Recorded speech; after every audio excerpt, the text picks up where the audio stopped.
Might we begin with that great big what's it over there, over yonder? Ah, yes, the what's it. I shall leave its explanation to Shosov. You bastard! Leaving me to you mother Hurriaje! Heyo, beautiful people. How are you today? Let me know in the comments down below, and if you're playing Endwalker, what you guys think so far. So, again, don't want to talk about previous episode stuff just in case people like misclick on this. You know, I don't want to spoil anything.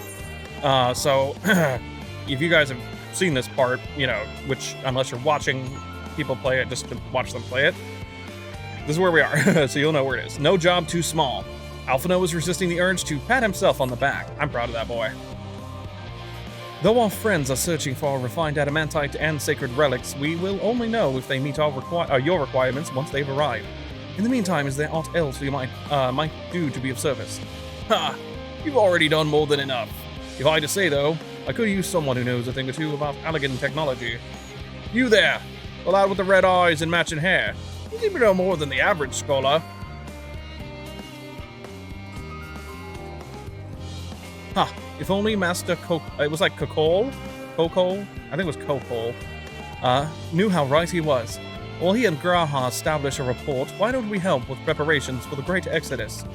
Indeed, this would mean going above and beyond the terms of our arrangement, but I propose this not to curry favor.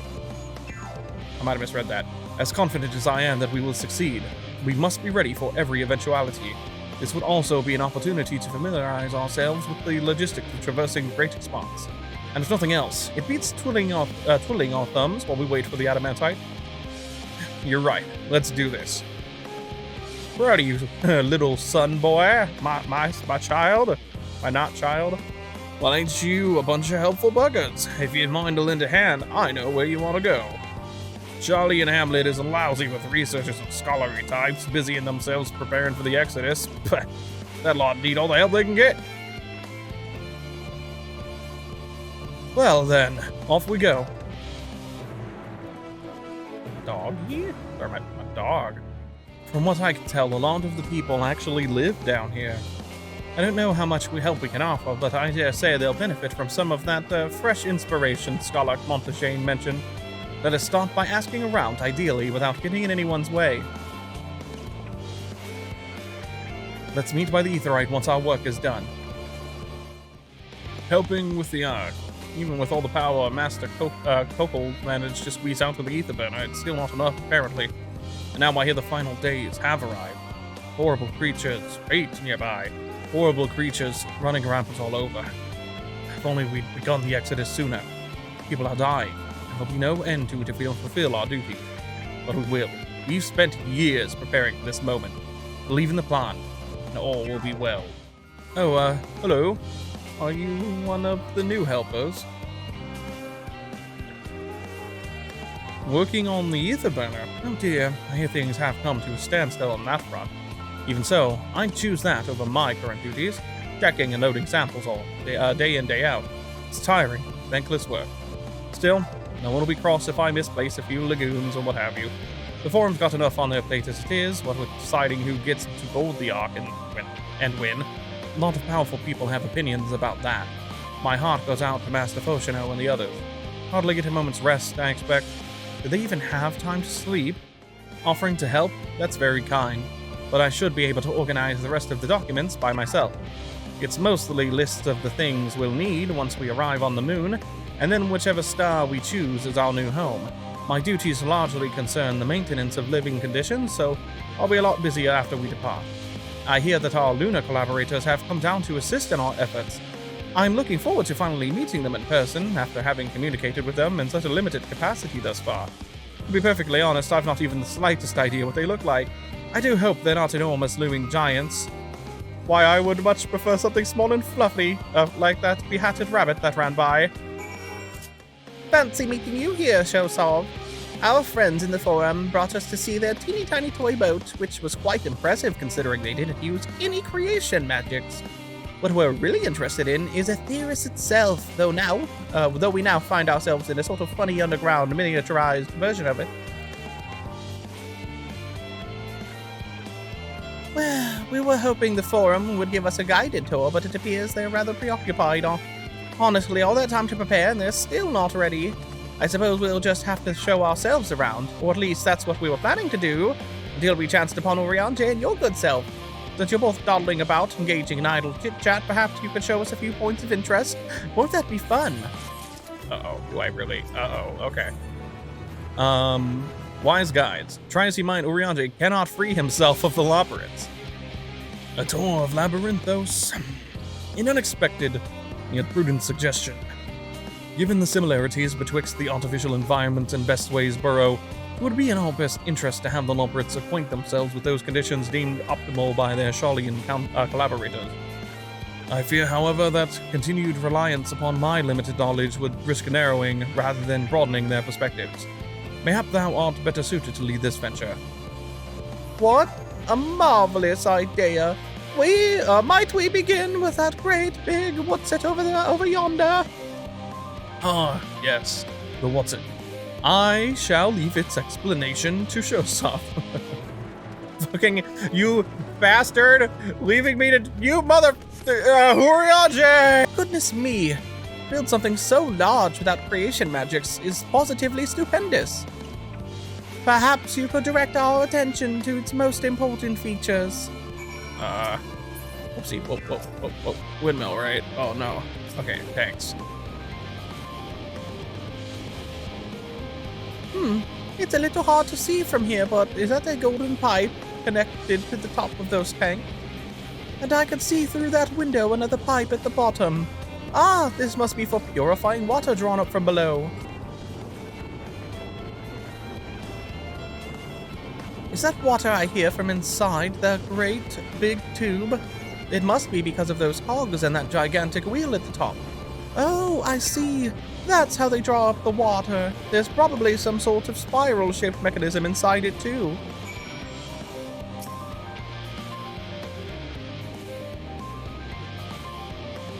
That looks like the trees in Greatest Ensvale. Hold on. That's a bit of a strange shape. It's thin at the bottom, but big and round at the top. Quite tall for something so unbalanced, too. Now it makes sense. That's where they store the water. Cute. Give me some lore on Aetheris. I'm sorry, on Labyrinthos before we actually progress.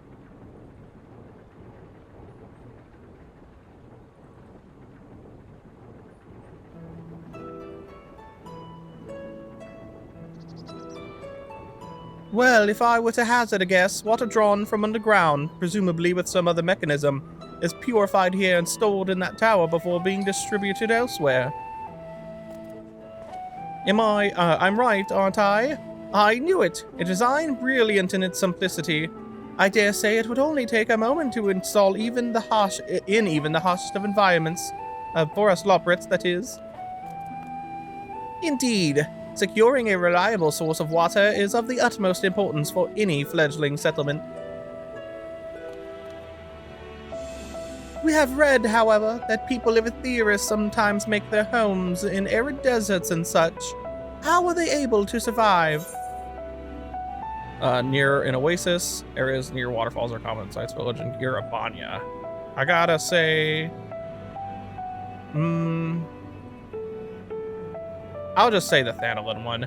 Many settlements in Thanalin are built near an oasis. So wherever you choose to live, you're never far from water. Oh dear, I worry we won't be able to procure the necessary amount. We can provide enough water to keep them from dying out completely, but it would appear they rely on it far more than we anticipated. A few adjustments may be in order. Once we've calculated the average rate of consumption per individual, it may also be worth learning more about how exactly they obtain their water in the first place. Master Alphino spoke of the machinery responsible for that feat during our journey through, Logisticon Alpha, did he not? I keep forgetting, it's Logisticon, I think. Mayhap the Luprits will share his appreciation for the engineering marvel. Oh yes, that sounds absolutely splendid. We must journey beyond the sanctuary of Charlian Hamlet. I shall lead the way. You mean we'll have to brave the untamed wilderness? A valid concern indeed. We could not help but notice the many dangerous-looking creatures with big, nasty teeth lurking beyond the safe confines of this settlement. Were we not escorted here by burly custodians, I dread to think what would have become of us. Regrettably, too many a hungry predator with the aforementioned big nasty teeth. Loporits may appear to be a potential and rather appetizing source of sustenance. Why would you say that to them? Might I impose upon thee to assist in securing safe passage to Logisticon Alpha? For my part, I shall act as escort to Living Way and Cooking Way. I entrust Singing Way and Growing Way to thy care. Yeah, that's fine. Leave it to me. A more valiant protector they could not wish for. Godspeed.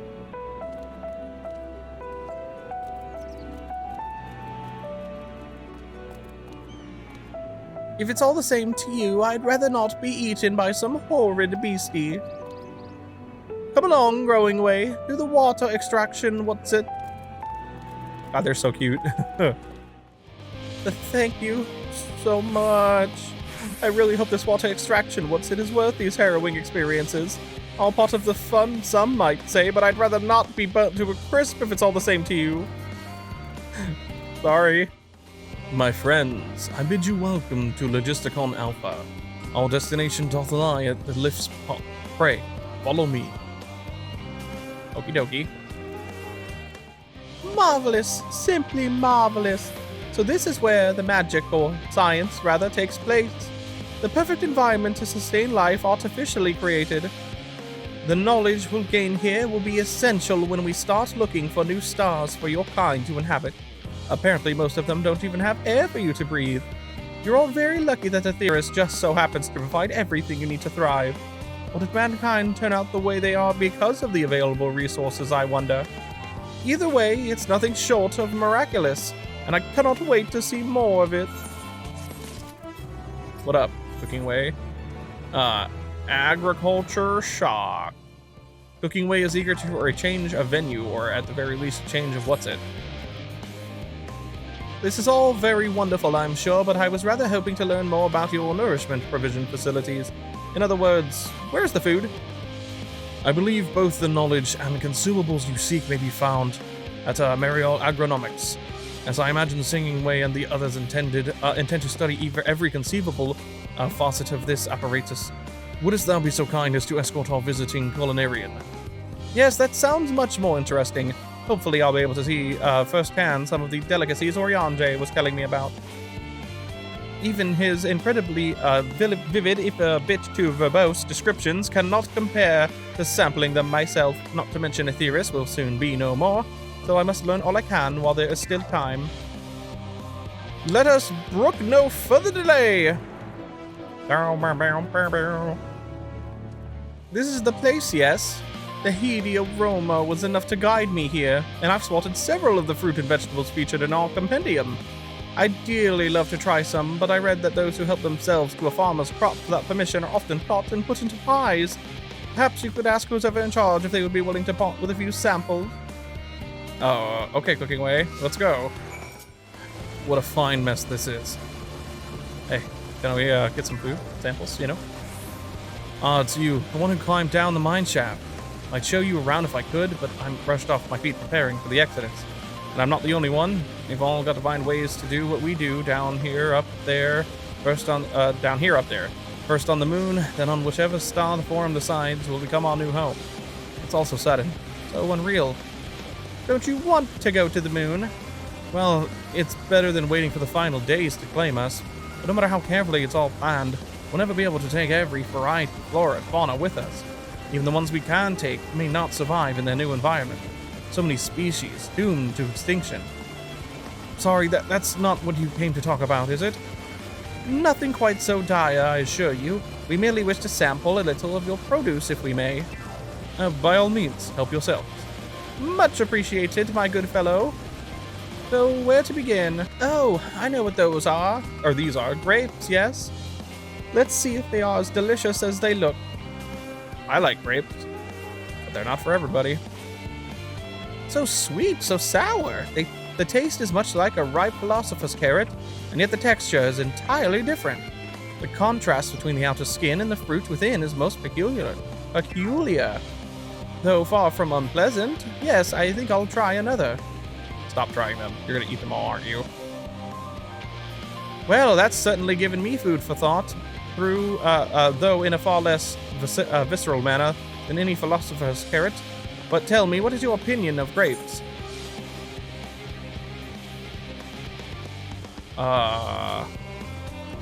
Gigantode eyeballs? What the fuck? I'd brave an erupting volcano for a choice bunch. Yes, they are rather Moorish, aren't they? And from what I've read, quite versatile too. Something about people stepping on them to make intoxicating beverages, as I recall. Wine. I believe it's wine anyway. Anyway, that's enough about grapes for the time being. On to the next treat. Orange by name, orange by nature. What came first? The fruit on the color? Who cares? Let's eat it. Fruit or the color. Yes, that's... Equal parts sweet and sour as with the grapes, yet nothing alike. I may have to consult Oriange about expanding my vocabulary. I simply cannot find the words to describe it. Perhaps what I'm looking for is bitter. This is all very complicated, you know. So many flavors, so many choices, and each individual with their own personal preferences. Now I see why you all turned your noses up at the idea of eating nothing but carrots. Marvelous though they still are in my estimation. Let no one say I said it otherwise. Well, but speaking of carrots, I've yet to sample any of the vegetables. Let's see what's in that field over there. The color, the texture. Are they some sort of enormous round carrots? No? In any case, proper nomenclature is less of a concern than the taste. Blech! It's so hard and flavorless, I may as well be chewing a piece of wood. But that all but confirms it. These are nothing more than misbegotten failures masquerading as goodly carrots. Stop. Can't you see these are pumpkins? Ain't no one with any sense would try eating them raw. You're supposed to cook them first. Do you not find it an awful bother?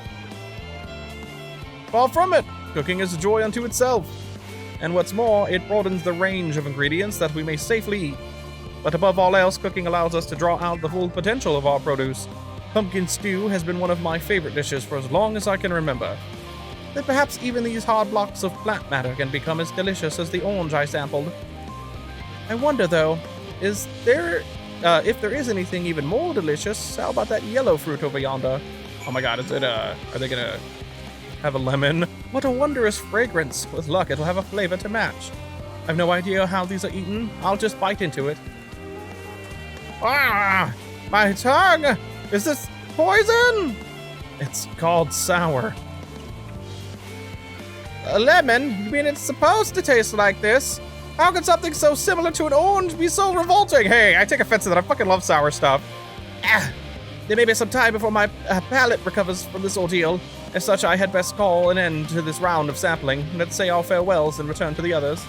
Finished, have you? I trust you found something to your liking. I'm rather enamored with the grapes and oranges, less so the pumpkin, though I learned the hard way they're not to be eaten raw.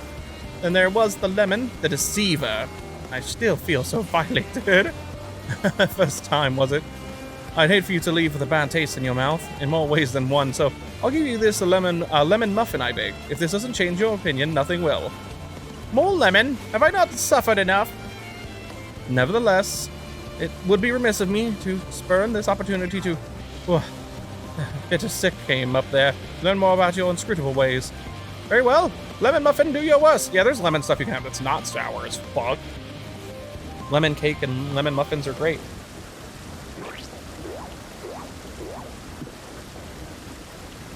This is delicious!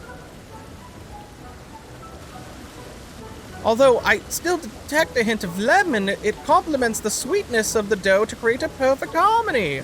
I never would have guessed its vile bitterness could be utilized so elegantly. My good chap, this is simply breathtaking. See, we rarely use lemon in its natural state, but it has a starring role in all sorts of recipes, and the same is true for many other ingredients. It comes down to making the most of the resources at our disposal, and sometimes that can even be the difference between life and death. I know we won't be able to take every species with us. No doubt the Forum agonized over what was worth preserving, and what will be consigned to history. Hard choices, but make them we must if we're to survive. Such strength of will. Now I know what Heidelin sees in your kind. What?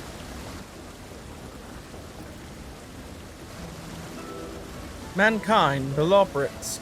We were both born from the accumulated knowledge of the ancients. They learned all there is to learn about the nature of sentient life and the fates of the stars themselves.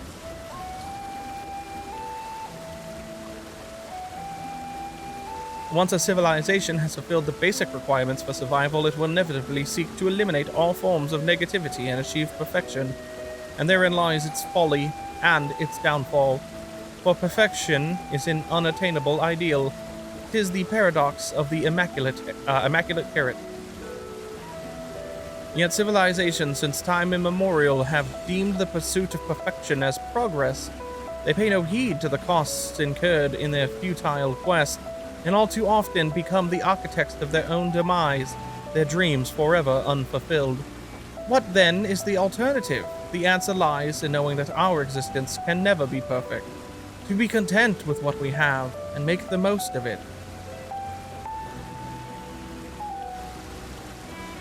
When life gives you lemons, make lemon muffins.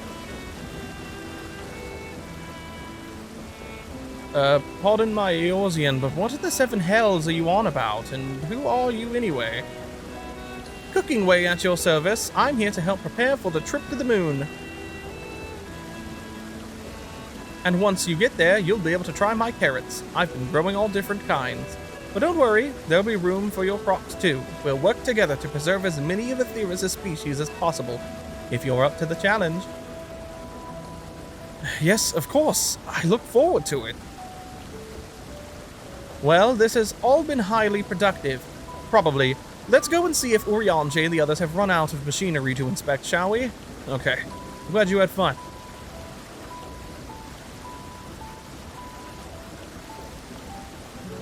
It's very cute. I love the little babies. They're, I like hearing them way more, but they're very cute. That was most enlightening, especially the part with the lemon muffin.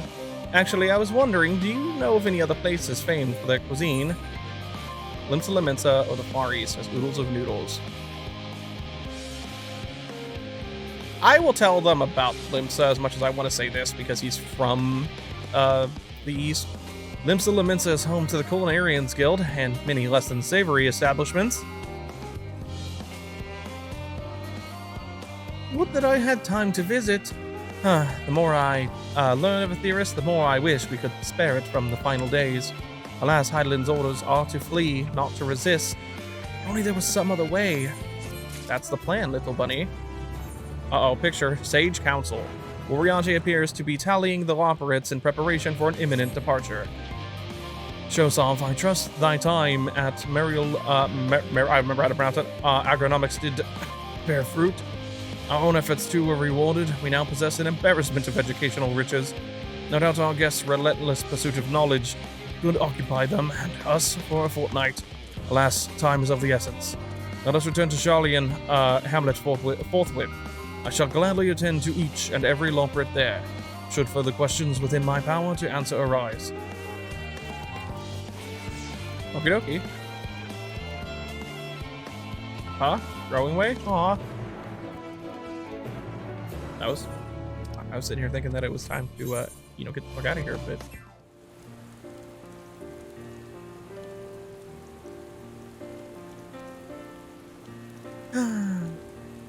What is it? Yes, Shosov, that was indeed me verbalizing a sigh to express my emotional state. Do you want to know why? Because I saw the reconstructed environmental data for Aetherius at Logisticon Alpha, that's why. A forest so lovely and so leafy. Are all of your forests like that? The Black Shroud is quite leafy indeed. The verdant at least. Gervania stand particularly proud. Of course, the first one was purple. Ooh, but I like this comment. This is a good one. You should see the forest of the first. One was purple. I think that's cute. Gasp, gasp, I say. With a star so wonderful, it comes as no surprise that you're reluctant to leave it behind. I was a fool to think otherwise, to assume that the moon was something worth being proud of. how ridiculous we must seem to you, trying so hard, yet achieving so little. Not at all. Thy works are no less worthy for their uniqueness. I thought I heard tiny voices. Thancred.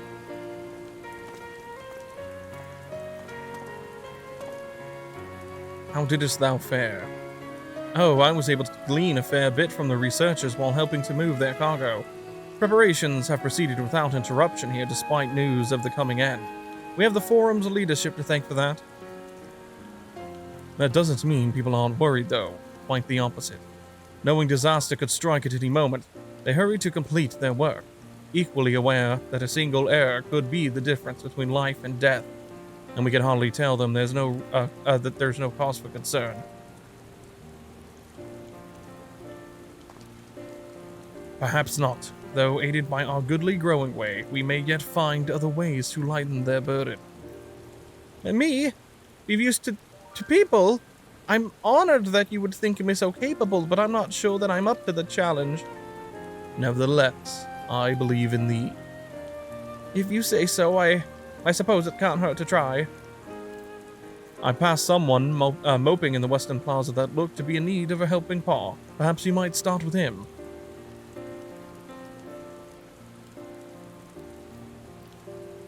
Tis as good a place as any. Come.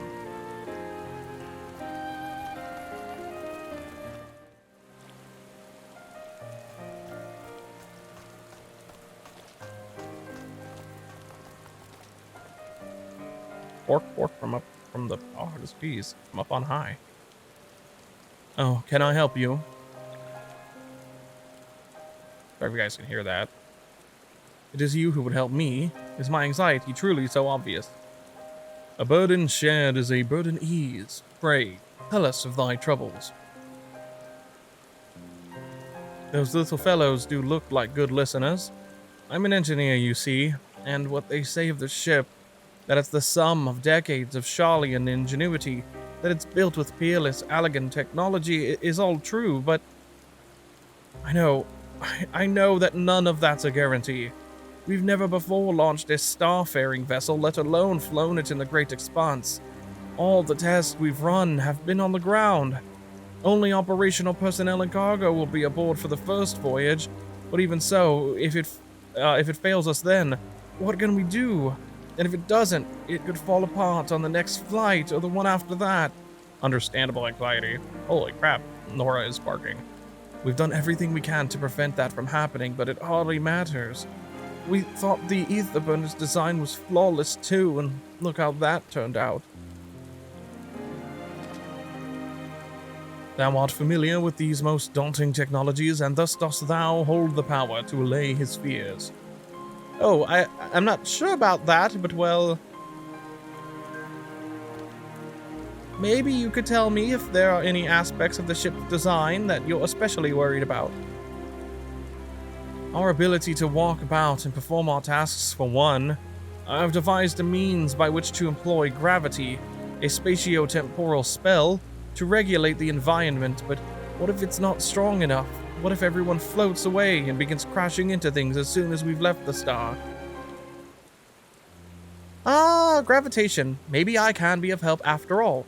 Up there is not so different from down here, you see. The same rules apply, and if you consider them as part of one great big cosmos rather than separate places...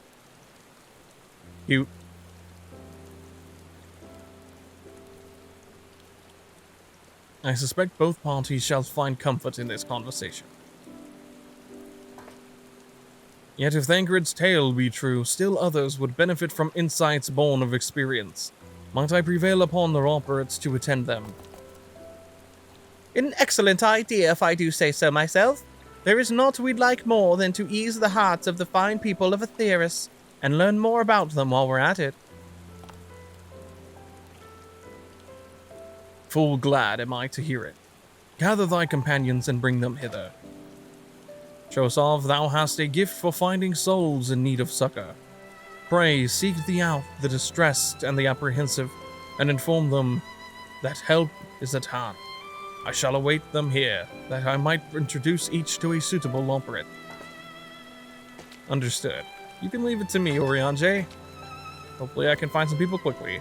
Oh, I do so look forward to that. A place for every Loprit and every Loprit in their place.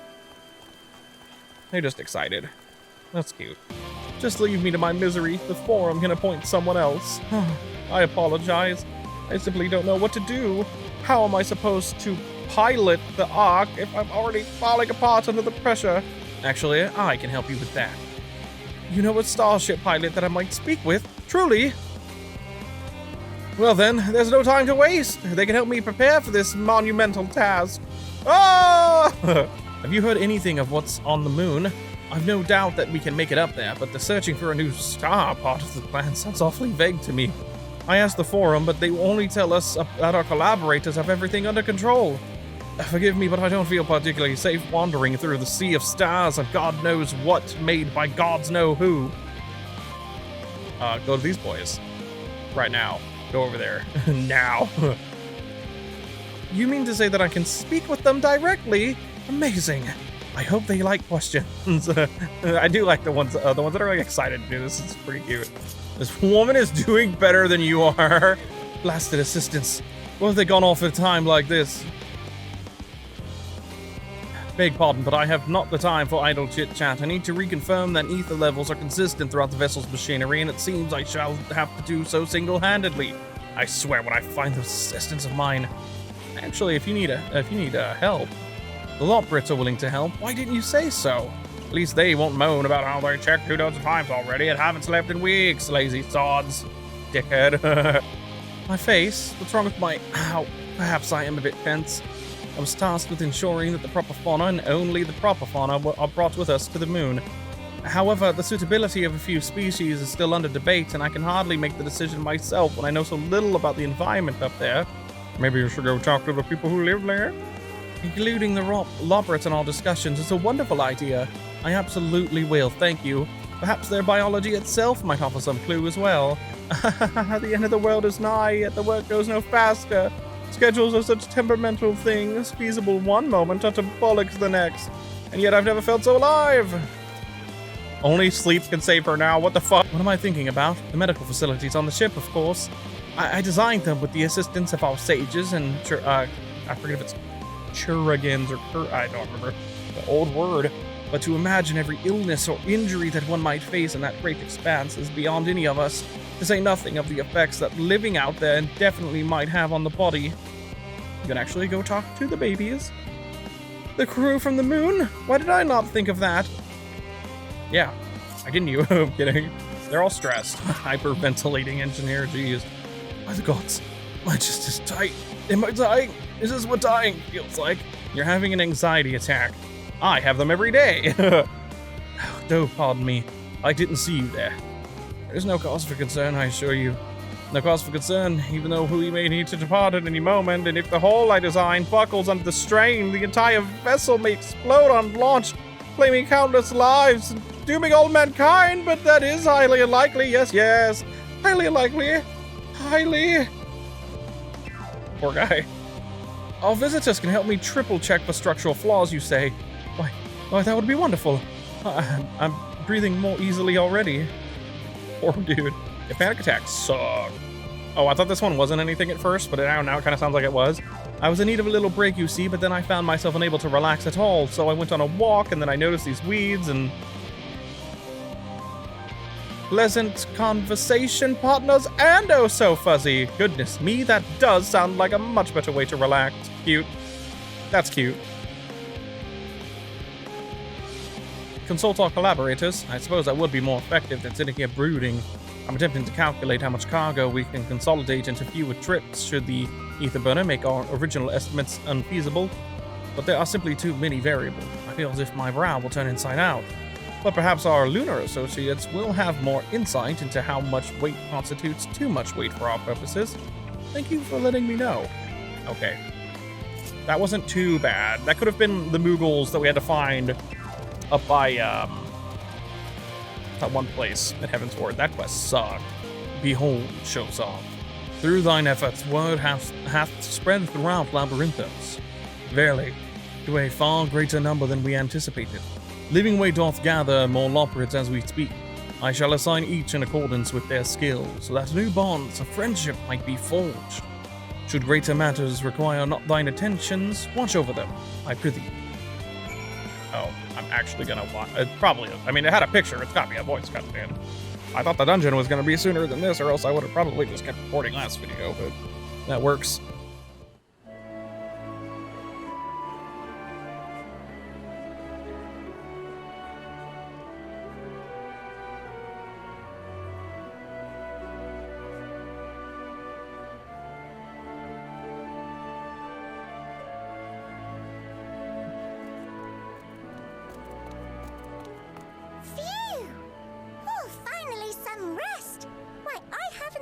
So much in, well, in forever. Lively, isn't it? The town is abuzz. Everyone eager to meet with our friends from the moon.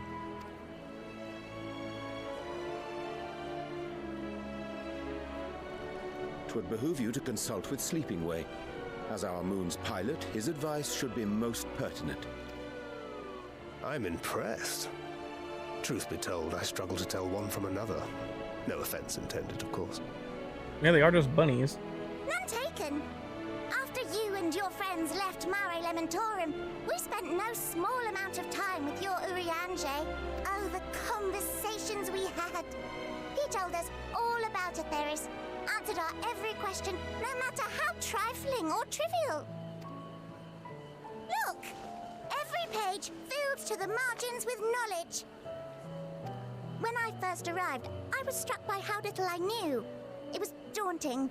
But then I realized that, were it not for Urianger and his teachings, we'd still be stuck on the moon, gazing at your world and wondering what we've been missing.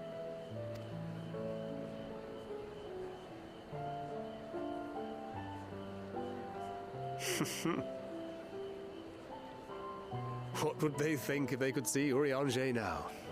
I dare say they'd be more than a bit surprised. And impressed, no doubt. Master Louisoix, Minfilia, Papalimo, and not to forget...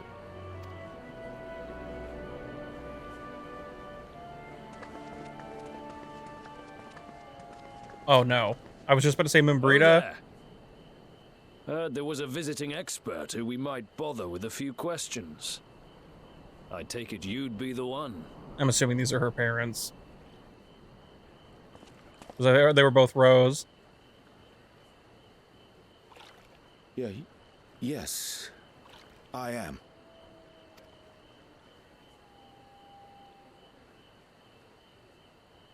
Vilson and Blovida, Sharlayan's foremost researchers in the field of teleportation magic, and Moonbreeder's parents.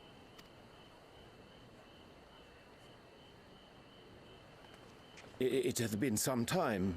'Tis good to see you in good health. Oh, poor baby. He's so nervous. Likewise, He feels so old bad. friend. Blovida and I were most honored to answer the call. Never expected this reunion, though, did we, dear?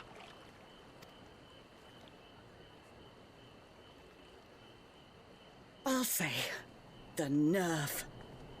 Sending that letter, then running off to the gods know where. Yeah, I was say they were probably worried about him. He was just so scared and felt so bad, probably. Do you have any idea how worried we were? I'm sorry. 'Twas remiss of me not to deliver the news in person. No, more than that. 'Twas I who... Our daughter was disillusioned after Master Louisoix left her behind. The day the Scions called upon her was the happiest I'd seen her in years. She made her every choice of her own free will. No one could have ever forced her to do otherwise. Don't blame yourself for her death. Celebrate her life. You know that's what she'd want. If there is one thing we resent you for, it was that we could not be there to mourn her with you. Reading the words you penned in that shaky hand, we must have cried as much for you as we did for her. Give her a hug. I'm sorry. I truly, truly am. I knew not what to say. Knew not how to express my feelings.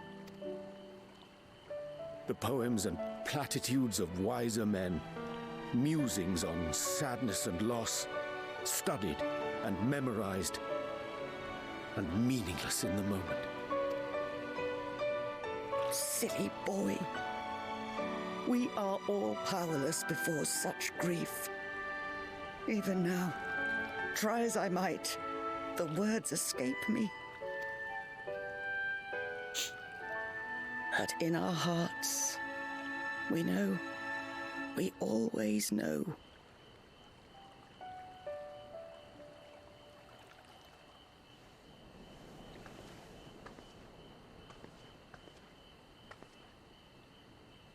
I remember when you were young, how the lads teased you for choosing the company of books over others. Our moon didn't take kindly to that. Be nice to Urianger, she'd shout, and give them a walloping. No matter how many times we scolded her. So we offered a suggestion. Rather than starting fights, why don't you be the bridge between Urianger and the others? She had to mull it over for a while. Arms crossed, brow furrowed in intense thought. Bro, I'm crying so hard. Fuck. I'm dying. But from that day on, she never let you be alone. She'd drag you outside to play, pepper you with endless questions, read the same books you read, all to try and understand you that much better. I'm sure it was annoying and exhausting at the time, but she only ever had the best of intentions. And look at you now, at the center of the crowd. The reason there even is a crowd, having brought these people together. You've no idea how proud we are.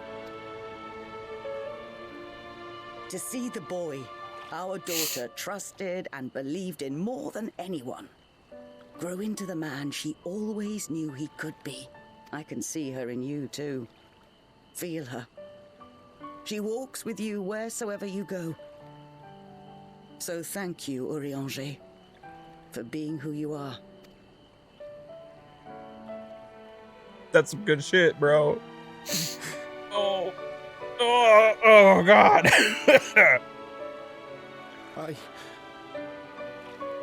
I think I can feel her too.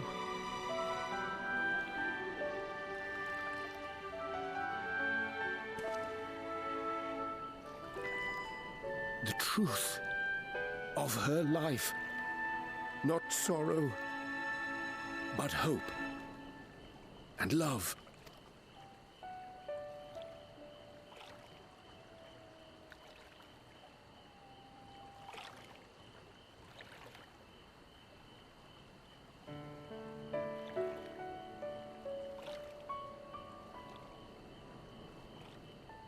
This moon breeder.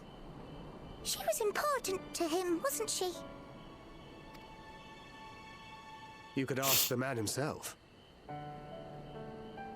Oh shit, I thought there was more dialogue. I can't read without my glasses. Oh, no. But watching this exchange reminds me how much I've yet to learn about your world. And its people. You can live here your entire life and hardly learn a thing. Oh God, you're right. People are all over the place. And that's why it's too soon for this to end.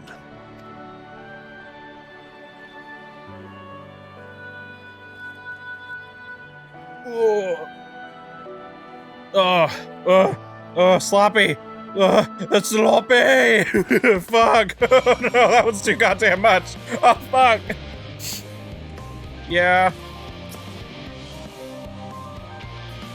Oh, Shosol. Be assured that I am fine. I am. Full glad to see them two after so very long. Gladder still that it was in your company. Oh, fuck, Orianji, you're not even voiced in this! Stop it! As difficult as it was to accept their kindness, would have been far harder had I faced them alone.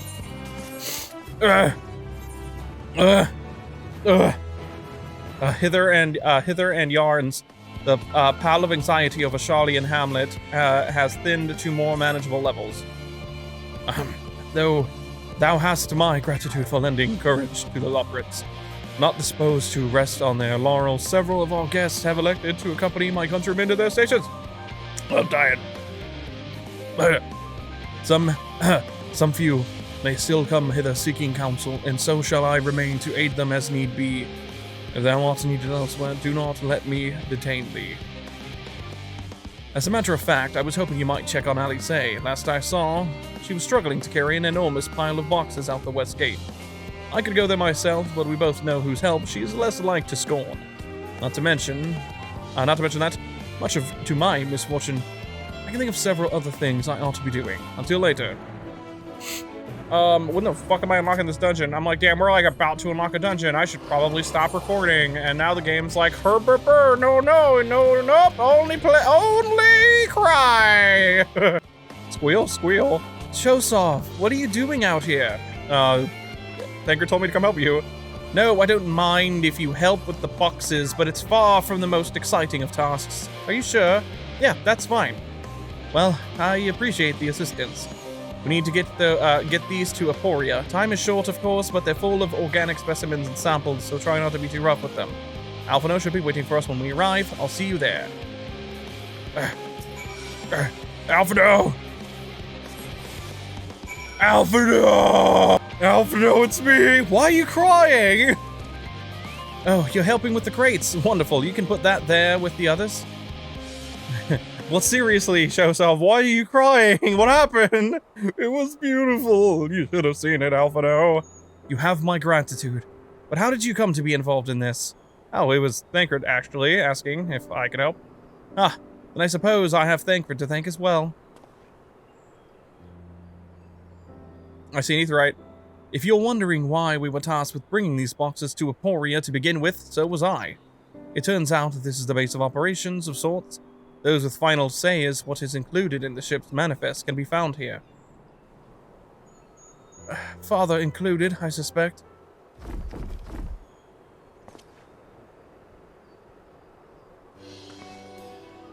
That should be everything. You carried all of that at once? Are you trying to injure yourself? Oh hush, they're lighter than they look, and not everyone has your delicate arms. I suppose we should let someone know that we've finished. Theopolin is in the courtyard. We can report to him. Why don't you come along? You should get credit for your assistance, at least. Considering where we are, we might even learn something of interest, or something interesting.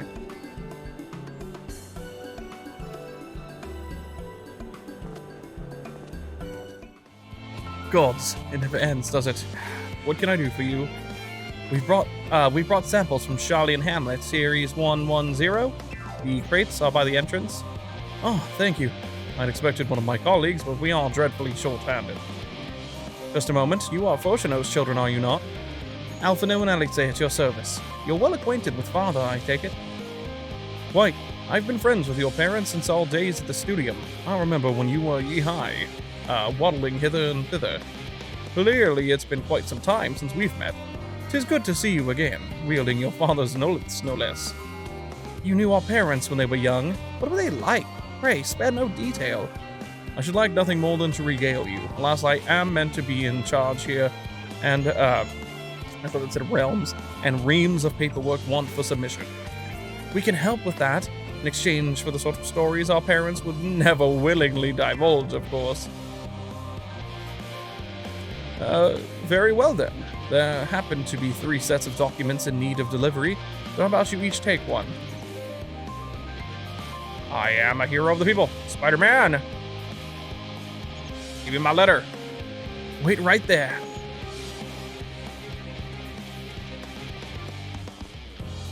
Thanks. Give it to... Alice and Alphino left before you could even give it to me, I guess. You will find a forum representative waiting to collect these near the southernmost structure. I hope I haven't kept them waiting too long. Never mind, Alphino and Alice. I'm certain they will be back soon enough. Are you not one of the scions of the 7th Dawn? I thought you were meant to be working on the ether burner. Here you go. I'm helping out everywhere. Your paladin's paperwork. I was beginning to worry he'd misplaced his quill. I appreciate your help in seeing these documents to my hands, at least. As for your other tasks, pray keep this between us, but I sincerely hope you scions succeed. The Exodus is, without a doubt, the most monumental undertaking in the history of the Forum, and so we must be circumspect in all aspects. Risk is a privilege we cannot afford ourselves. At its heart, however, Sharlayan has ever been a nation of the curious. It would be a tragedy indeed if we were the ones to stymie your pursuit of truth. Stymie or stymie? Whatever, doesn't matter. Quick and efficient, I dare say. You have a talent for this work. The twins' papers only needed to be delivered elsewhere in the facility, so they should be returning any moment. We return with not a scrap of paperwork remaining on our persons, you will know. You both have my thanks, and my apologies for sending you on an errand far below your ambitions. Why, even as a babe, you struggled out of your swaddling clothes and... That is quite enough of that, thank you. It was compromising stories of our parents that we'd asked to hear, not, to reiterate. Of course. I've known your father for so long, I must have something. Well, as you know, part of why the Levier name garnered such respect in Sharlayan is your family's storied history.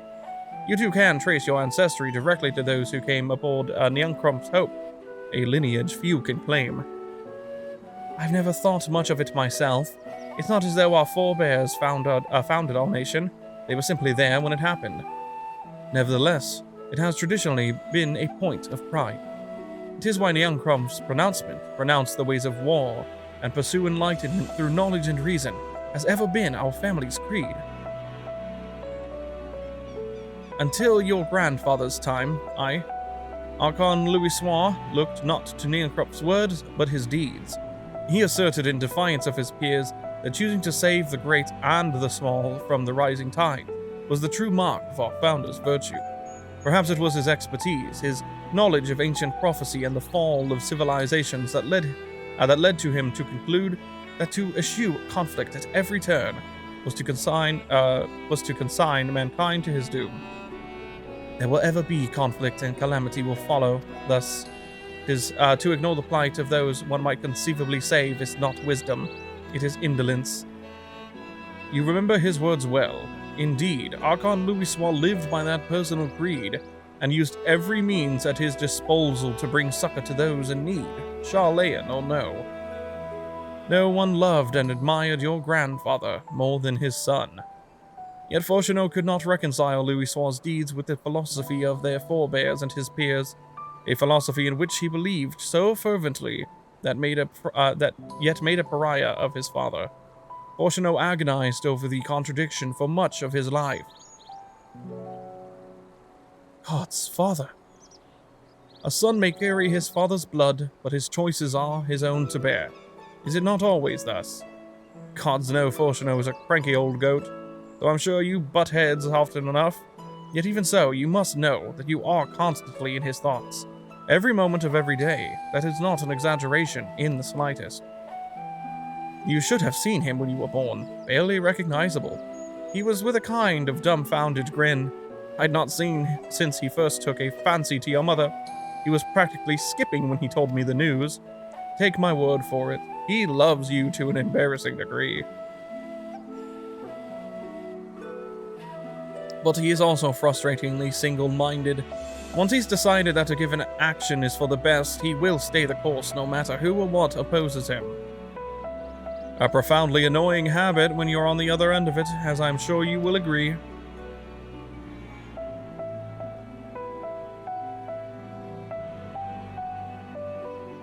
I'll say, thank you for your insight.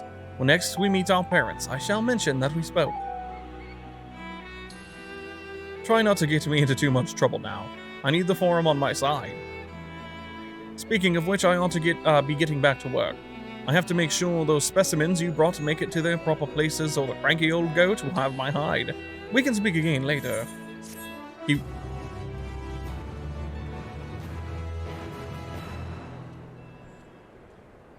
Hail, you three. Oh, it's Graha. Graha, surely Kokol hasn't driven you out of the forge already? For better or for worse, no. However, he has set me a task that requires more than my single pair of hands, and here you are. I could use at least one of you, but I won't object to more. Unfortunately, Alice and I have prior commitments, and we have delayed too long as it is. What about you, Shosov? Can you spare the time? Of course. What do you need, Graha? Perfect. This shouldn't take long. What's up, Graha? Once forged, an unspecified task awaits you. In the event that and I quote, promised heap of adamantite falls right out of the bloody sky and into my lap, Master Kokol wishes to be ready to put the proverbial hammer to anvil at a moment's notice. To fabricate these parts, however, he needs the flames in Kokol's forge to burn hotter. He sent me to increase the amount of ether being funneled to his furnaces. The flow of fire-expected ether in Labyrinthos is regulated by an elemental reactor south of here, to which I have borrowed the key. The adjustment will require 2 people to carry out safely, but I can explain the process when we arrive. This is where we part then. We'll see you in Charlie and Hamlet once the adamantite arrives, if not before. This way then. Goddamn, I did not know we were so far off the dungeon. Shit. Didn't dungeon probably end the video then instead of middle or started, but oh well.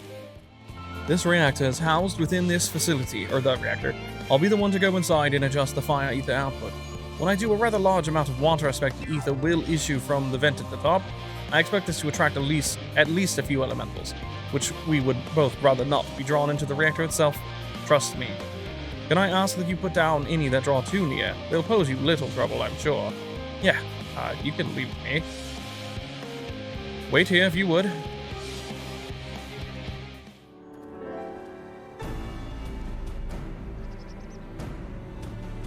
Did everything go smoothly out here? Yeah, it was no problem. I thought as much. No major complications to speak of inside either. And the water ether appears to be venting properly. I expect Kokol will have seen a difference in his forged flames by the time I return. Since I have you, there was another matter I thought to discuss with you. Nothing terribly important, merely something I've been considering. Part of this I shared with everyone, yet you and only you have been to Elpis. What? Yeah? As we have established, refined adamantite is a product of Aleg, of the Empire's twilight years in fact. It was a material which saw much use as part of the Allegan's efforts to extend beyond the bounds of this world, Dalamud of course being the most prominent. Of those who would push further, expand Aleg's empire to encompass the heavens and the stars above. Perhaps the greatest was its infamous technologist Damon. Damon wanted to travel the Sea of Stars. Did he remember his life as Hermes? He probably would have gotten the memories back. Amon wanted to travel the Sea of Stars? He did.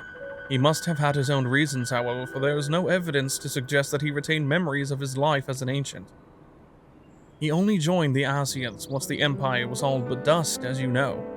If not his memory, though, what drove him to pursue the idea with such fervor? This may seem far-fetched, but what if souls like minds have a personality, so to speak, a natural disposition towards which they are inclined? We know with relative certainty that it was the gross decadence and inexorable decline of Aleg that moved Damon to resurrect Emperor Zonde. The Empire's people spoke lightly of death and destruction, experimenting on those they deemed beneath them to fill the emptiness in their hearts. In facilitating Zonde's return, Amon provided these languid souls with the means to free themselves from the mire of their own indolence. Or would have, had not Zonde been convinced by his own death that life itself was meaningless. Amon's desire for his countrymen to conquer the heavens could only be a means to the same end, to instill the people with new purpose. Like Hermes before him, Amon was appalled by how those around him lived, but could never bring himself to believe that those lives were devoid of meaning. And both of them sought that meaning, that hope, in the distant stars. Such is my theory, anyway. Ultimately, it is the consequences of their actions which matter. Their motives are of no moment, and yet to reach these stars on wings of adamantite, to travel to the ends of creation and beyond, the promise of hope everlasting, that much I do understand. So do I. But enough musing for now. Why don't we see how Kokol is getting on? Okay. Whew, I can feel those flames ablazing from here. Glad you found someone capable, Growlhog, but there's not much left for you lot to do. Unless you can conjure up that refined adamantite any faster, which we probably can. Picture? Oh. Bonds of adamantite. Bonds of adamant. Kokol, Dankol is, as usual, worked up over the ether burner. Oh, I do trust you to deliver on your promise, I do. Only, I hate waiting. I want that adamantite and I want it now! It's my money and I need it now! We, share your impatience, I assure you. Is there truly nothing else we can assist with in the meantime? I wish the sitting's about some parable. Pity the forum frowns on recreational explosions. Well, so long as they can't prove it was premeditated. Get you gone, I've mistakes to make. In that case, I suppose I should go and return the key to the reactor. I'll have one more look to make sure that nothing has gone wrong, unintentionally or otherwise. I'm certain that there are better uses for your time, however. I will join you in Charlie and Hamlet anon. If you wait here, your companions are bound to turn up sooner or later. Is it the voiced cutscene? What do you know it is? Ain't that crystal pretty? All set, I take it? We finished what we could. Delivered supplies, tracked down escaped animals. Trivial tasks as they may be.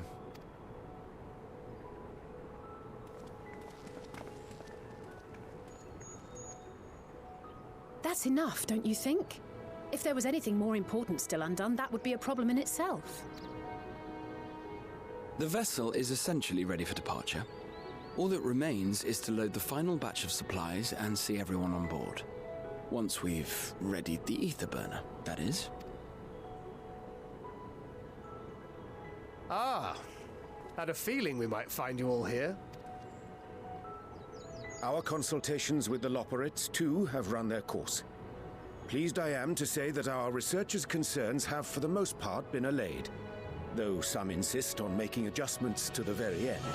Understandable. For their part, Livingway and her peers have graciously offered to stay and keep the people company, lest any lingering queries go unanswered. All that remains is to wait for the refined adamantite. Alphino, are you there? It's me, Cryo. Your special delivery has arrived. Round up everyone and come to the harbor at once. Speak of the devil. Let us go at once.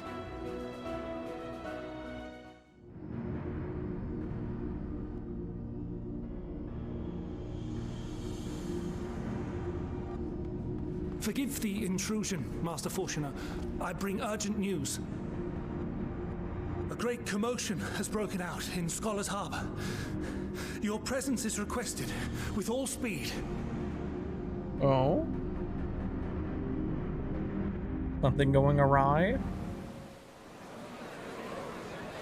Now, where might this delivery be?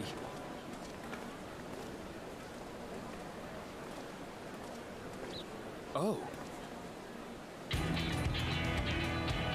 Oh. Oh. That is a lot. That's all adamantite. That's all shit. Well, it's not all adamantite, but you know what I mean. Oh, shit. Wait a minute. I'm sure it's very important, but we cannot accept these without the proper permits. By the 12! Surely, These can't all be. That ship reminded me of the one in Kugane that you do for the Final Fantasy XII style raids. That's what that ship looked like. Robin Osprey or whatever. Bleeding hellfire. They're bringing them by sea and by air. All these folks in these crates.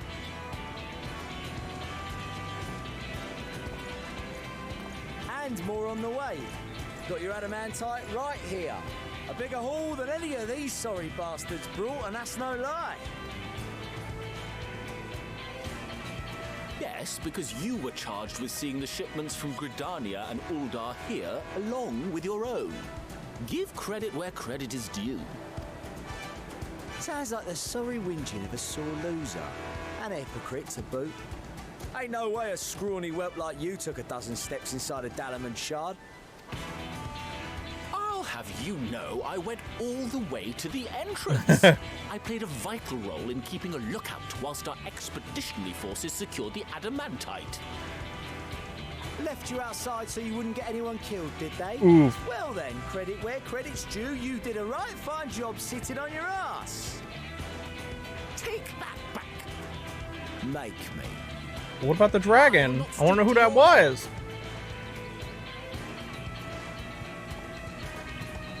My, what a grand welcome party. Hancock and Soroban. We come bearing relics both sacred and Allegan, as well as a few other gifts that may be of help, to be presented with best wishes from the Eastern Alliance. Our friends in Bosnia, for instance, have sent along a few artifacts for the brave allies of the Resistance. That's you. I myself have come with a sacred relic of Rayson Temple. 'Twas passing fortunate that Senri's dango craving brought us to Kugane. We arrived precisely as Hancock was making his arrangements. Upon learning of your need, we made haste back to Hell's Lid, with our dango, never fear, and consulted with the other auspices. All consented to the lending of Tenzin's legendary Phoenix Blade for this noble cause. Oh, that's badass. I wonder if that doesn't happen if you don't do the Four Lords, though. Because I feel like they just... I mean, I guess it could technically just be like, aha, lore. But that means that's different when you've done that. That's really cool. Suzaku and Seiryu were nevertheless worried that it might be lost in transit, however, and insisted upon accompanying me to Onokoro, where I had intended to entrust it to our Confederate allies. I thought instead to give it over to Hancock when we chanced to cross paths yet again. But alas, Seiryu remained ill at ease, and ordered me see the blade into your hands personally, or die trying. Okay. We did, of course, need quite the impressive vessel to get it all here in time. Fortunately, our majestic associates have been more than helpful. 'Tis an honor to join the Warrior of Light on another adventure, they tell me.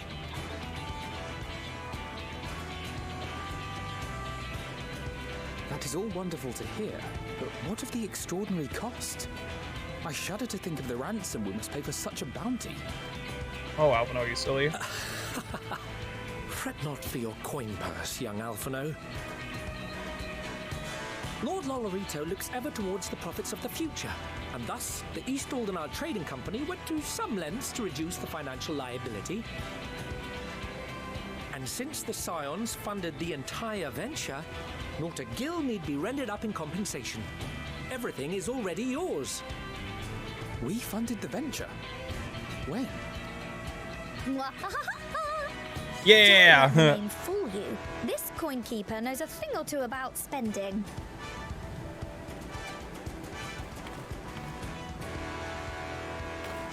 When it comes to capital investiture, a sprinkling of gil here and there will not do. You need enough savings to make waves when it really counts, which is why frugality is paramount. We also have the benefit of a generous patron. Generous being rather an understatement. She has supported us from the shadows since the very founding of the Scions. We even had coffers to fill. Oh, it's her. Yeah, it's the mom. Cute. He's like, son of a bitch. I remain, of course, an entirely neutral party. I simply thought our family's coffers were needlessly full. That's some like Bruce Wayne kind of answer. That's great, dude. We can hardly take them with us on your teeny tiny toy boat, now can we? And would be a shame to leave all that hard-earned wealth unspent. Waste not. That's very cute. That's very cute. Shut up, Portia. No, they're cute.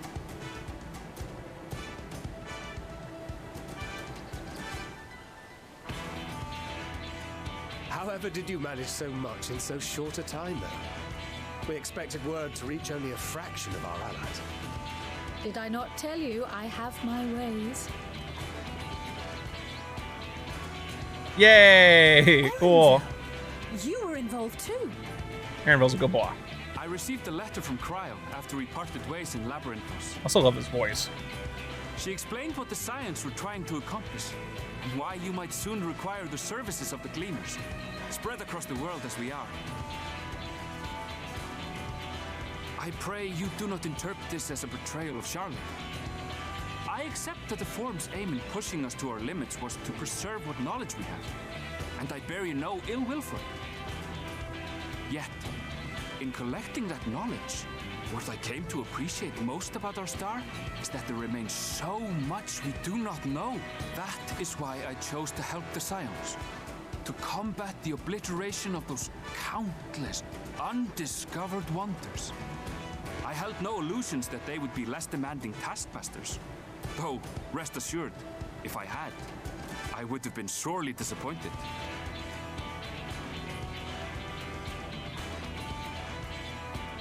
To make a long story short, the whole of the guild ship cooperated to ensure your call was heard far and wide.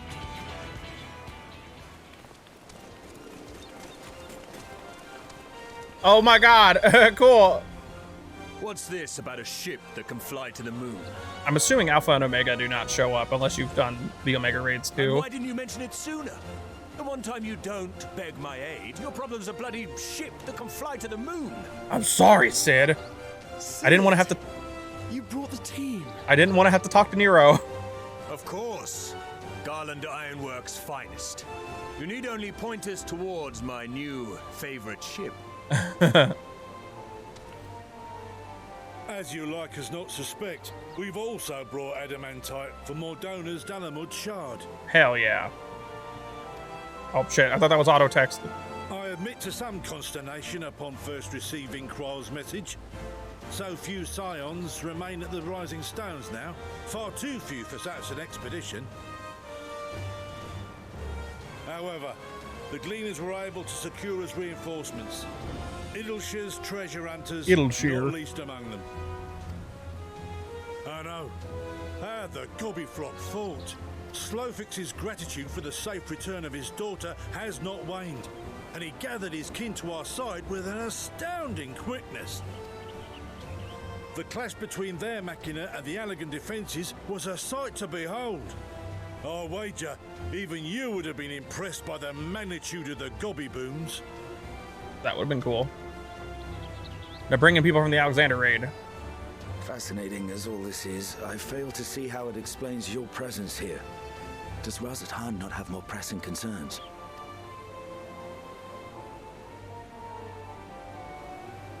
We do.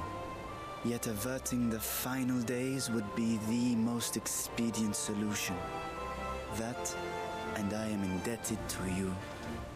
I was gonna say, give me your eye. Just like the end of Heaven's Ward.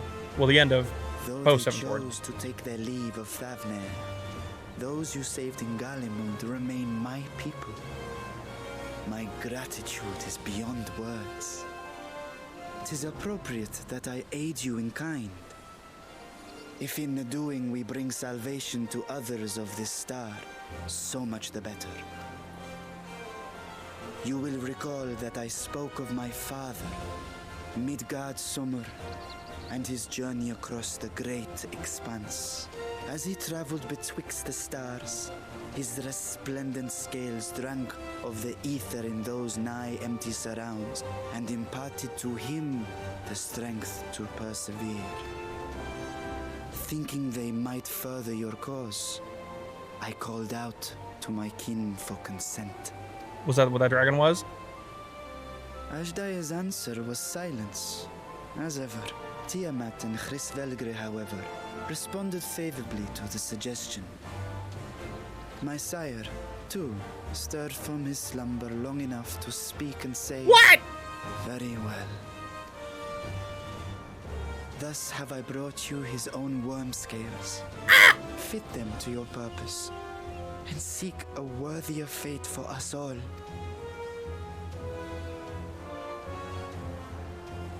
You'd be hard-pressed to find someone else so familiar with the unique properties of dragon scales. So I invited myself along.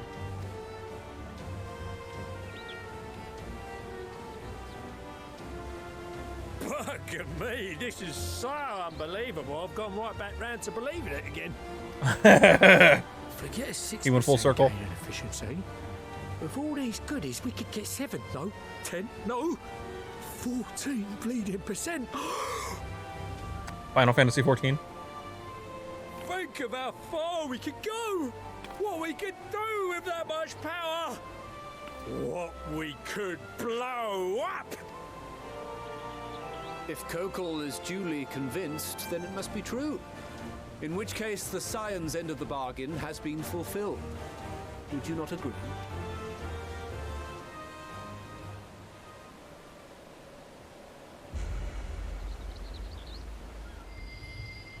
Deal with it, Fortuno. We're taking your goddamn ship, boy.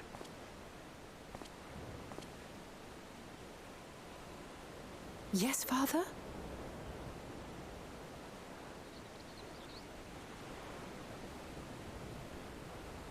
I know not what you seek of Hydaelyn, nor for what purpose you would take command of our ship. Yet this much is certain. To do so will be to dictate the fate of this star and the lives upon it, the lives of each and every creature, in their magnitude and their fragility. Do you understand? And are you prepared? We have seen and we have felt how much each life shapes this world. And so we are determined to abandon none. We understand what is at stake, and we are prepared to bear this burden.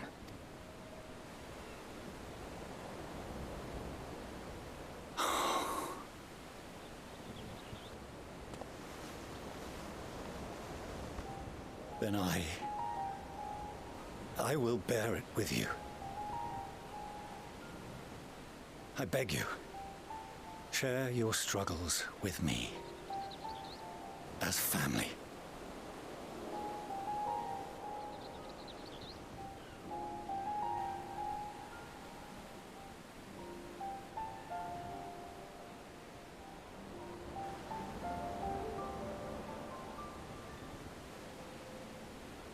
You grasped my fingers with such tiny hands the day you were born.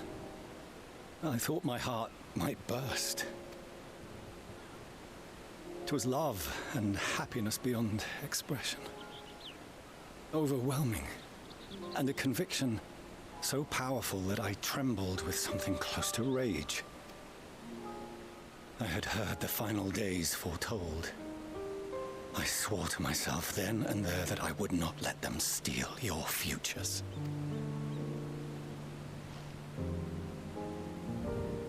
The great exodus would succeed, must succeed.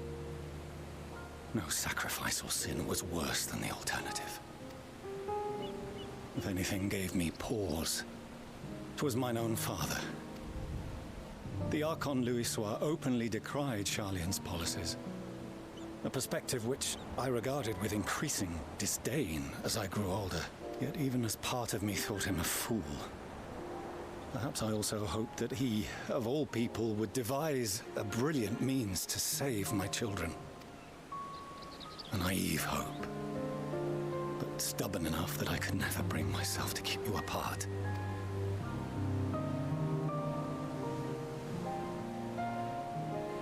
No, that was his doing.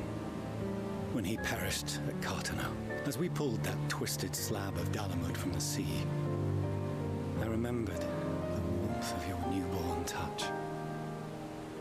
Chastened, I vowed never again to suffer any interference in my mission to protect you. No matter that you yourselves wished otherwise. Detest me, fight me tooth and nail, I would suffer it and more, and be satisfied so long as I could force you onto the ship.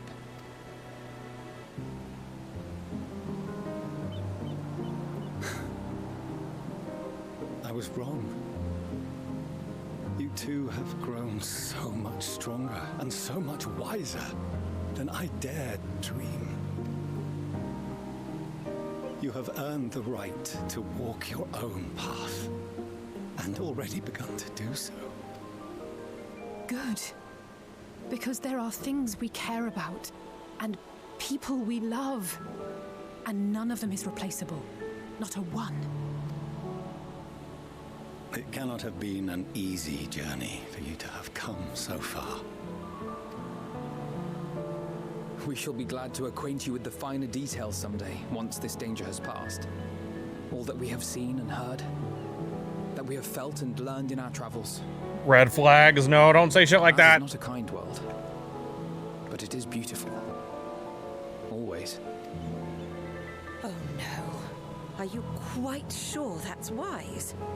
After all, someone turns pale and flees the room when he sees so much as an envelope containing words Because of adventure. he's scared they got hurt. What a baby. Whatever will happen if he learns what you were really up to. Millions. Porcino's still a dickhead, but like, at least I get it. At least he's not evil. He's not like a bad person exactly. Just a dickhead. Though I have wronged my children most gravely, I owe you an apology as well. Takes a lot to admit you're wrong, though. So, gotta give him credit. I assumed that it was the Scion's influence that made them so keen to charge headlong into danger. Yours, in particular. I see now that said influence instead brought them together with the many fine people gathered here today. In which case, I hope you continue to guide them. I'll do the best I If can. we've finished loitering about the harbor, might I suggest we put our plans into motion? People are beginning to look confused. There is quite a lot happening. You can spare a few words ere they resume the tedious lugging of cargo. You have no small number of friends and admirers here after all. I suppose. Not good at public speaking, but I'll try.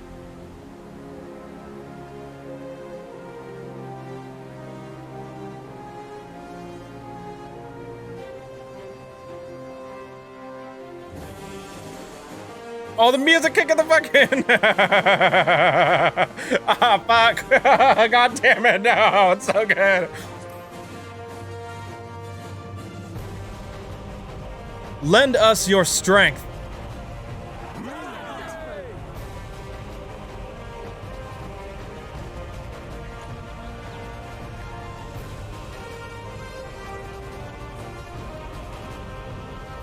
Your assistance is appreciated.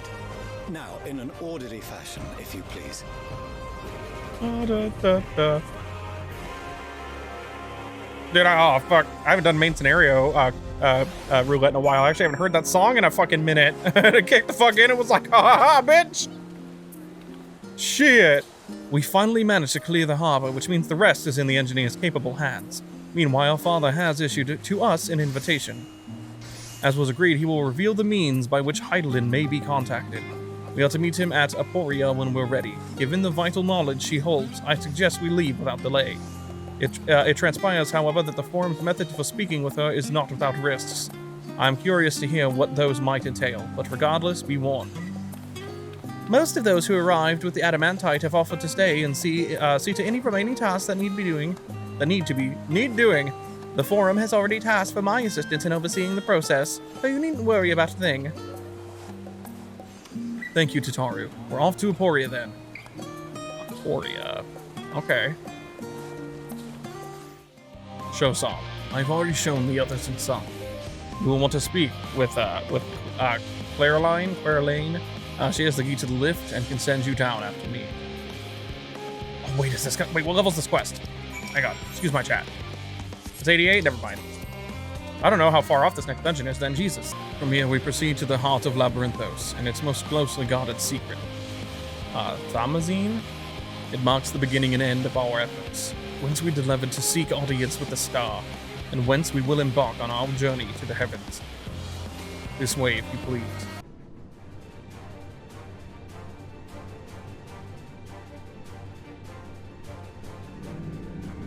Oh. Ooh.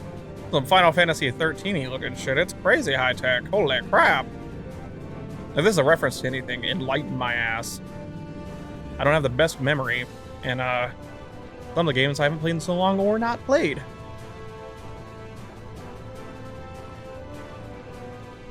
I bid you welcome to Thomazine. Direct your attention toward its center to behold the ark over which we have long labored.